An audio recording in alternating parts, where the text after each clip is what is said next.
Alhamdulillah nahmaduhu wa nasta'inuhu wa nastaghfiruh wa na'udzu billahi min syururi anfusina wa min sayyiati a'malina may yahdihillahu fala mudhillalah wa may yudlilhu fala hadiyalah.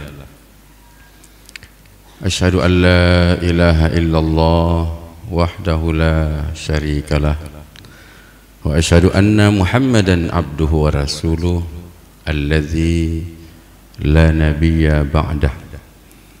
Allahumma salli wa sallim ala sayyidina Muhammad wa ala alihi wa sahbihi ajma'in. Ibadallah,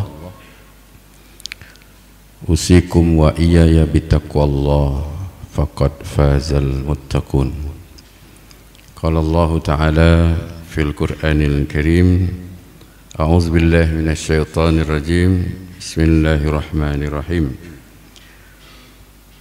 Walau anna ahlal qura amanu wattaqaw lafatahna 'alaihim barakatin minas samaa'i wal ardh walakin kazzabu فأخذناهم بما كانوا يكسبون.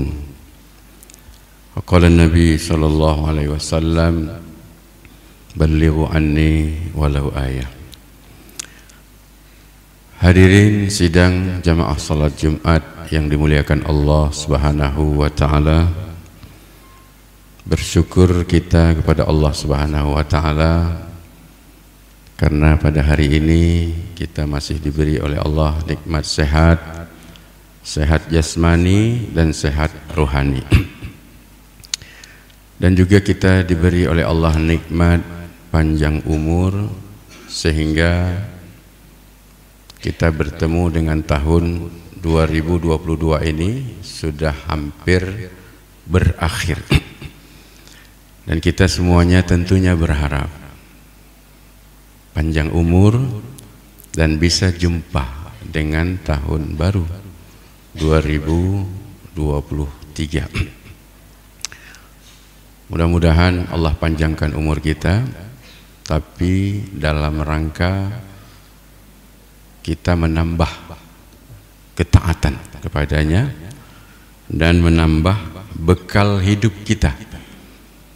Mungkin kita memang sengaja dipanjangkan oleh umur oleh Allah SWT, karena kalau kita berpulang tahun ini takutnya belum cukup amalan kita, maka dipanjangkan sedikit lagi supaya di masa-masa seperti ini kita manfaatkan terus umur kita untuk menambah bekal kita. Bagaimana Allah katakan, wa tazawwadu fa inna khairaz zadi taqwa, dan berbekallah kamu, sebaik-baik bekal adalah takwa. Wattaquni ya ulil albab, nah, dan bertakwalah kepadaku, kata Allah, wahai ulul albab. Selawat dan salam semoga tetap tercurah kepada junjungan kita Nabi besar Muhammad sallallahu alaihi wasallam. Atas pengorbanan beliau, Islam telah tersebar ke seluruh jazirah Arab, kemudian dilanjutkan oleh para pewaris-pewarisnya atau pelanjut-pelanjutnya, sahabat-sahabatnya, tabi'in dan tabi'in, sehingga Islam ini tersebar ke 5 benua: Asia, Afrika, Amerika, Eropa, dan juga Australia. Berarti Islam ini sudah tersebar ke seluruh dunia. Mungkin sudah tidak ada lagi satu pulau kecil pun yang penduduknya belum pernah mendengar tentang Islam, belum pernah mendengar kata-kata Allah Subhanahu wa ta'ala, belum pernah mendengar Nabi Muhammad sallallahu alaihi wasallam. Tetapi mungkin masih banyak yang belum mendengar ayat yang mengatakan innad dina indallahil Islam. Sesungguhnya agama di sisi Allah itu adalah Islam. Wa may yabtaghi ghairal islami dina, barang siapa yang mencari agama selain Islam, fala yuqbala minhu, maka sekali-kali tidak akan diterima pengabdiannya itu. Wa huwa fil akhirati minal khasirin, dan dia di hari akhirat nanti termasuk orang-orang yang merugi. Hadirin jamaah salat Jumat yang dimuliakan Allah SWT, alhamdulillah kami ditugaskan menjadi khatib pada bulan Desember di akhir tahun, dan tugas utama khatib adalah mengingatkan kepada kita semuanya, marilah kita meningkatkan takwa kita kepada Allah Subhanahu wa Ta'ala. Sebenarnya itu saja. Jauh-jauh banyak-banyak bicara, intinya mengingatkan kita semuanya yang hadir, baik khatib sendiri, Pak Imam, dan semuanya kita yang hadir, mari kita tingkatkan iman dan takwa kita kepada Allah Subhanahu wa Ta'ala. Kalau sudah itu sudah selesai, sebenarnya sudah selesai khutbahnya. Namun demikian kita tambahkan sedikit. Hadirin sidang jamaah salat Jumat yang dimuliakan Allah SWT, pada akhir tahun ini marilah kita masing-masing menghisap, menghitung-hitung amal kita selama bulan Januari, Februari, Maret, April, Mei, Juni, Juli, Agustus, September, Oktober, November, dan sekarang sudah masuk Desember. Kita lihat iman kita meningkat apa tidak, kepahaman kita terhadap kalimat la ilaha illallah meningkat apa tidak, atau biasa-biasa saja. Nah, ini perlu kita evaluasi. La ilaha illallah yang berarti kalimat tidak ada Tuhan selain Allah, apakah sudah kita pahami atau belum? Tidak ada yang boleh kita sembah selain Allah, tidak ada yang lebih kita cintai kecuali Allah, tidak ada hukum yang boleh kita tegakkan sebenarnya kecuali hukum Allah. Cuman kadang-kadang kita terpengaruh hukum Belanda, hukum Jepang, hukum Inggris, hukum ini, hukum itu, masuk semuanya berkolaborasi dengan hukum kita umat Islam. Padahal sebenarnya kalau kita mau bicara jujur dalam Al-Quran, tidak boleh kita melaksanakan hukum selain yang sudah Allah tetapkan. Semua itu namanya syariat Islam. Syariat Islam itu adalah cita-cita pendiri bangsa kita, ketuhanan dengan kewajiban menjalankan syariat Islam bagi seluruh pemeluk-pemeluknya. Hati kita ini cita-cita mereka yang mendirikan negara Indonesia ini, bagaimana supaya seluruh umat Islam ini menjalankan syariat Islam sempurna mungkin. Udkhulu fis-silmi kafah. Bunyi ayatnya, ya ayyuhalladzina amanu, hai orang-orang yang beriman, udkhulu fis-silmi kafah. Masuklah kamu ke dalam Islam itu secara kafah, secara menyeluruh, secara totalitas. Kalau kata orang Malaysia 100%, atau kata kita 100%. 100% masuk Islam itu secara 100%. Wala tattabi'u khutuwatis syaitan, dan jangan ikuti langkah-langkah syaitan. Innahu, sesungguhnya setan itu, lakum, bagimu, aduwwum mubin, musuh yang nyata. Maka kita dalam berkehidupan sehari-hari ini, setan seringkali mempengaruhi kehidupan kita. Kita sudah betul bergerak lurus seperti yang kita sering doakan, ihdinas siratal mustaqim, ya Allah tunjukkan kepada kami jalan yang lurus, tapi setan membelok-belokkan kita sehingga nanti ada orang yang jalannya lurus, ada orang yang jalan belok-belok. Tapi kalau akhirnya lurus lagi, itu alhamdulillah, berarti dia sempat bertaubat, lurus, kemudian baru selesai kehidupannya. Innalillah. di akhirnya husnul khatimah, jalannya belok-belok, waktu mudanya, remaja, pemuda, sampai akhir setahun mau meninggal, lurus jalannya, maka beruntung dia. Dan sempat ucapkan la ilaha illallah, maka dakhalal jannah, sebagaimana Nabi katakan, man akhiri kalami la ilaha illallah dakhalal jannah. Barang siapa yang akhir kalamnya sempat ucapkan la ilaha illallah, maka pasti masuk surga, dakhalal jannah. Namun untuk bisa mengucapkan kalimat la ilaha illallah pada akhir ini, maka ini berhubungan dengan perbuatan kita selama kita hidup di dunia. Ngapain aja kita di dunia ini?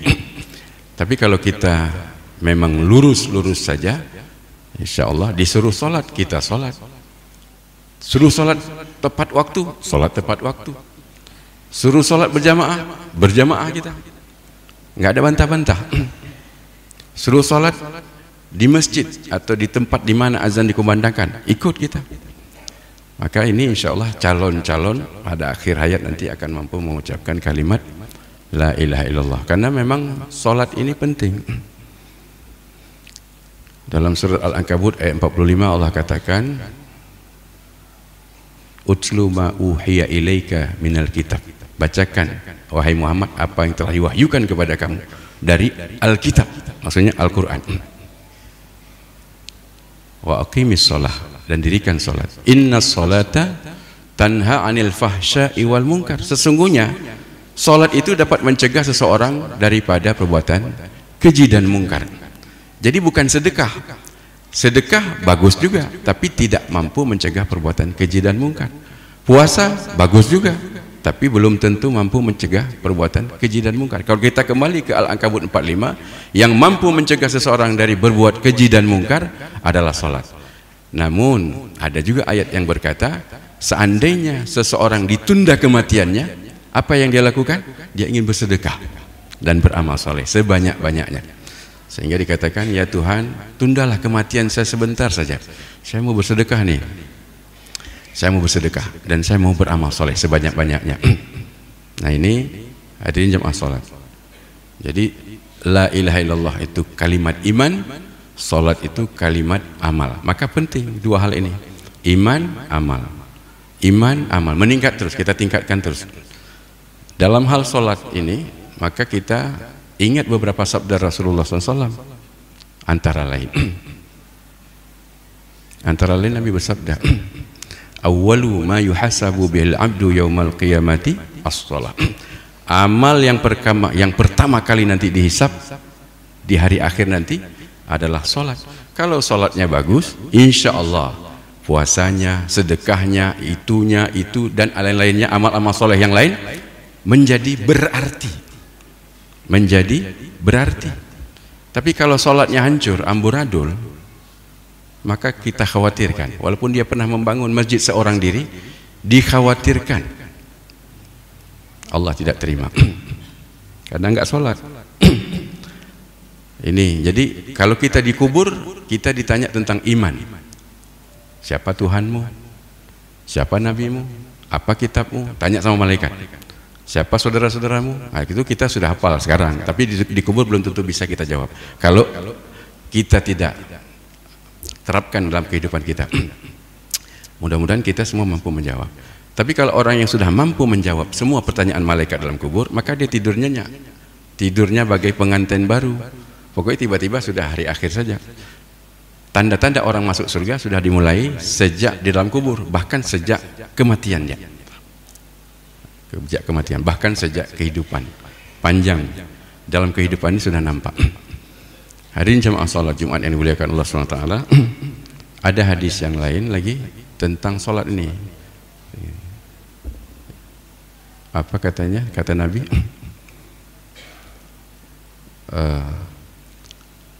as-salatu ala waktiha, salat itu tepat pada waktunya. Ada sahabat Nabi bertanya, ayu a'mal afdal, ya Rasulullah, amal apa yang paling bagus untuk kami lakukan? Maka Nabi katakan, as-salatu ala waktiha, salat tepat pada waktunya. Kemudian apa lagi ya Rasulullah? birrul walidain, berbakti kepada dua orang tuamu. Summa, kemudian apa lagi ya Rasulullah? Jihad fisabilillah. Berarti jihad nih yang ketiga. Salat tepat waktu pada waktu, kemudian birrul walidain, berbakti kepada orang tua, dan berjuang di jalan Allah menurut kemampuan kita. Ada orang berjuang dengan tenaganya, ada orang berjuang dengan hartanya.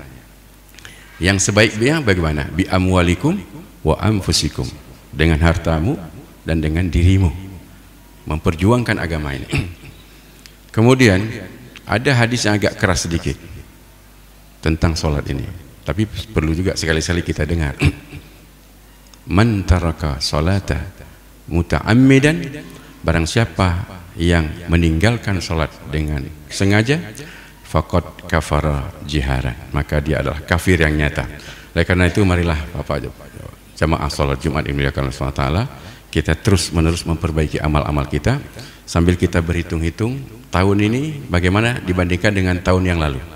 Mudah-mudahan sholat kita lebih banyak ikut sunnah Nabi di awal waktu berjamaah dan di tempat di mana azan dikumandangkan. Kemudian baru kita tambah lagi bagaimana sedekah saya tahun ini, bagaimana puasa saya, baik puasa wajib maupun puasa sunat. Bagi yang ada tertinggal puasa wajib bulan Ramadan kemarin, maka segera lunasi. Bagi yang ingin menambah, tambahlah dengan puasa sunat Senin dan Kamis. Mudah-mudahan Allah SWT terus membimbing kita dalam keimanan dan ketakwaan. Hadirin sidang jemaah salat Jumat yang dimuliakan Allah SWT,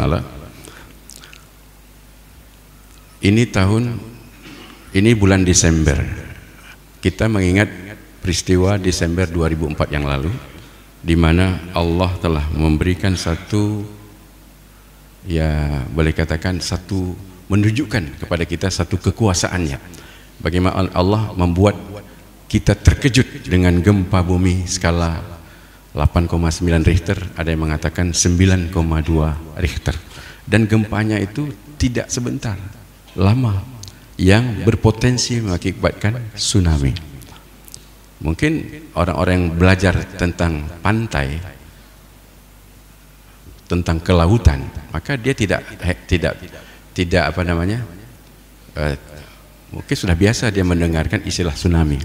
Tapi banyak masyarakat kita sebelum 2004 belum tahu apa itu tsunami ataupun pergerakan air yang menghempas ke darat dengan kecepatan tinggi dan dengan energi yang sangat besar.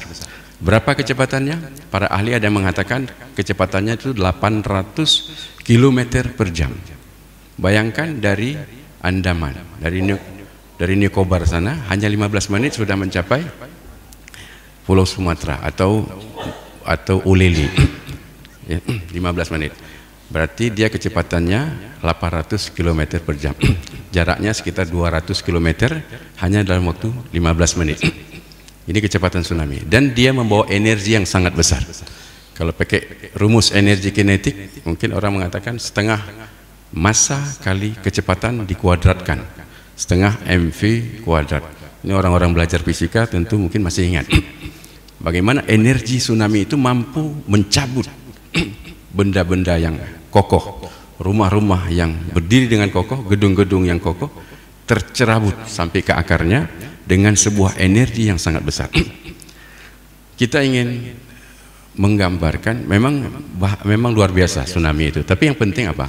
Mari kita ingat bahwa mungkin ada kesalahan ataupun ada dosa-dosa yang kita buat sehingga Allah perlu menegur kita. Itu teguran, boleh katakan peringatan ataupun sanksi.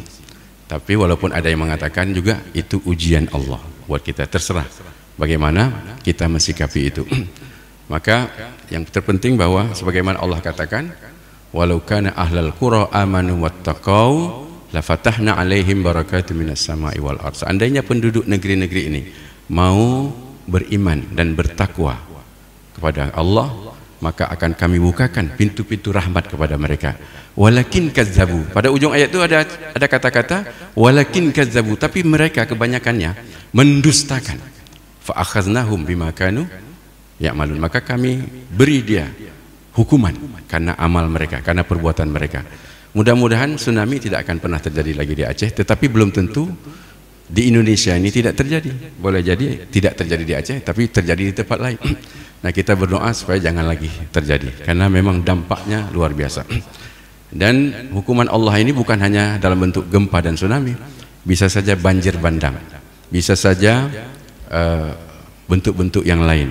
Bagi Allah mudah untuk memberikan pelajaran kepada kita. Nah, ini jemaah salat Jumat yang dimuliakan Allah SWT. Kemudian satu lagi yang terakhir,